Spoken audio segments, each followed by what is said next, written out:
Bonjour chers apprenants, j'espère que vous allez très bien. On se retrouve à nouveau dans cette deuxième séquence vidéo sur la planification au niveau MS Projet. On s'est arrêté la dernière fois dans la création des tâches. Nous avons créé les tâches de A jusqu'à G et on a renseigné l'ensemble des liens entre les tâches. Par exemple, B, son antécédent c'est A. C, son antécédent c'est aussi A. On n'a pas écrit A au niveau prédécesseur, mais nous avons renseigné le numéro de la ligne A. De même pour la tâche D, E, F, G, et nous avons précisé les modes de tâches comme étant planifiés automatiquement et non pas manuellement, et nous avons cité la différence entre les deux. Alors très bien, nous avons eu cette disposition au niveau Gantt. Alors ce qui est intéressant, et ce que je voulais vraiment souligner cette fois-ci, c'est comment refaire la même chose, mais autrement.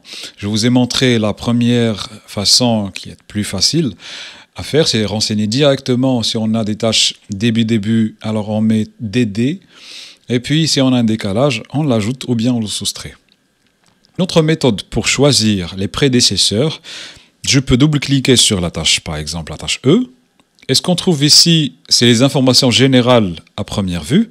Et par la suite, vous aurez l'onglet prédécesseur avec le prédécesseur D pour la tâche E.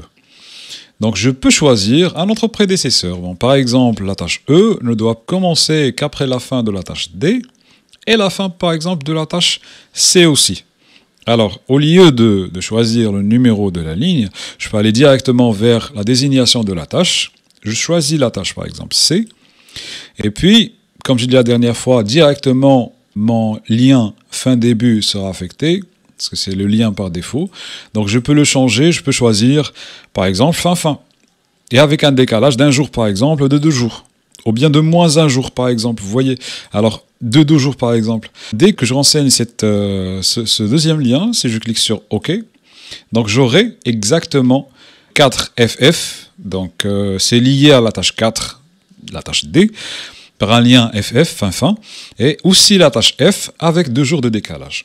Alors, c'est une deuxième méthode pour renseigner aussi les liens prédécesseurs et aussi définir la nature des liens. Une troisième méthode aussi que je tiens à mentionner, c'est lorsqu'on clique sur affichage, sur l'onglet affichage ici, et par la suite détail, en affichant le détail de chaque tâche, je peux cliquer par exemple sur B, et directement ce qu'on voit ici, sur ce tableau-là, que l'antécédent de la tâche B, c'est la tâche A.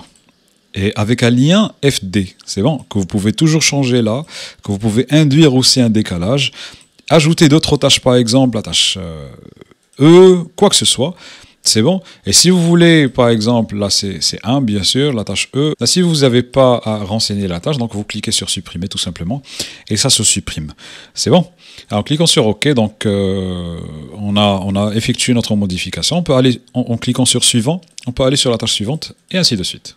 Chaque méthode, bien sûr, ce que je préfère, c'est le renseignement direct sur les prédécesseurs. C'est plus facile à faire. Mais si vous vous trouvez face à un projet avec un tas de prestations, vous pouvez aller sur détail et que vous pourriez, ce que vous pourrez faire, c'est choisir la tâche avec sa désignation et ça va renseigner directement les autres informations, le numéro de la ligne et aussi vous pouvez choisir le type de prédécesseur. Ce qu'on a traité aussi la dernière fois, si on garde bien sûr la disposition actuelle avec les tâches et les prédécesseurs, ce qu'on a effectué aussi c'est, à travers bien sûr potentiel tâche et le diagramme de perte, c'est la notion de marge. Alors la notion de marge est très intéressante, ça nous renseigne sur les tâches critiques et le chemin critique de notre projet, ça nous montre les marges de chaque tâche et on a bien sûr vu les marges totales et les marges libres. C'est vraiment les marges totales qui dépendent de la totalité de notre projet, bien sûr, pour ne pas dépasser le délai du projet, et aussi les marges libres qui dépendent de la tâche suivante. Alors pour faire ceci, on peut aller sur les autres colonnes qui viennent juste après le prédécesseur. Alors l'option que MS Projet vous donne, c'est que vous pouvez ajouter n'importe quelle colonne et vous pouvez afficher n'importe quel détail. Alors par exemple ici nous avons les ressources, bon, verrons les ressources sur une vidéo ultérieure. Vous pouvez aller ici, au niveau de votre dernière colonne, cliquant sur la flèche et par la suite vous aurez les informations, plusieurs informations, les coûts fixes, vous avez l'actif affectation, le code WBS, verrons ceci par la suite. Et allez maintenant sur marge, écrivez marge. Est-ce que vous aurez marge de début, marge de fin, marge libre, marge totale? Alors, on peut renseigner maintenant les marges libres et vous voyez que pour B, nous avons 11 jours de marge. Pour la tâche D, nous avons 2 jours de marge libre, bien sûr. Par la suite, on renseigne aussi les marges totales, par exemple.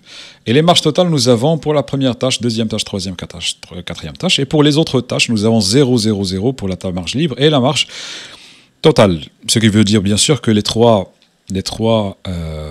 tâches, ce sont des tâches critiques. C'est bon? Alors, si on veut, par exemple, déplacer les colonnes, je peux cliquer dessus, par exemple comme ça, sélectionner et par la suite le glisser. C'est bon? Sélectionner et glisser. Maintenant, vous pouvez voir votre projet avec les marges libres et les marges totales. Ce qui est à souligner aussi, c'est qu'on pourra aussi afficher notre chemin critique. En allant sur diagramme de Gantt, vous pouvez voir ici tâche critique, case à cocher. Vous pouvez cocher chemin critique. Je n'ai pas mon affichage, comme on a fait la dernière fois, on peut aller sur affichage et puis projet entier pour voir l'ensemble de mes tâches. Alors, vous voyez là, les tâches E, la tâche F et G sont des tâches critiques. Déjà, ils sont mis en format et sont affichés avec une autre couleur. C'est bon? Le format, bien sûr, vous pouvez le changer ici en cliquant sur barre et style.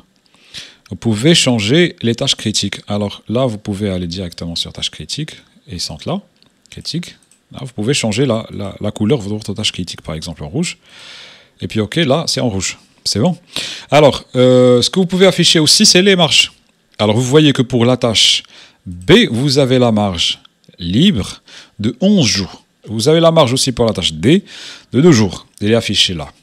Donc, vous pouvez voir aussi l'ensemble des marges pour votre projet. Ce que vous pouvez faire ainsi, c'est le filtre. Vous pouvez filtrer afin de voir que les tâches critiques. C'est bon que par exemple ici sur affichage, vous pouvez aller sur filtrer, cliquant sur la liste déroulante et choisissant tâches critiques. Dès qu'on choisit tâches critiques, nous aurons l'affichage que des tâches critiques. Et ça va nous aider pour des projets avec plusieurs tâches, un tas de tâches. Et ici, on peut filtrer l'ensemble des tâches critiques. Ça va nous aider au niveau de notre prise de décision. Ce que vous pouvez aussi filtrer, vous pouvez filtrer sur les tâches achevées, c'est-à-dire terminées, accomplies. Vous pouvez afficher aussi que les tâches actives, les tâches en retard, inachevées, et ainsi de suite. Alors, aucun filtre pour afficher l'ensemble des tâches. Revenons maintenant sur marge. Aucune tâche en retard, donc dès qu'on coche tâche en retard, on n'aura pas d'affichage.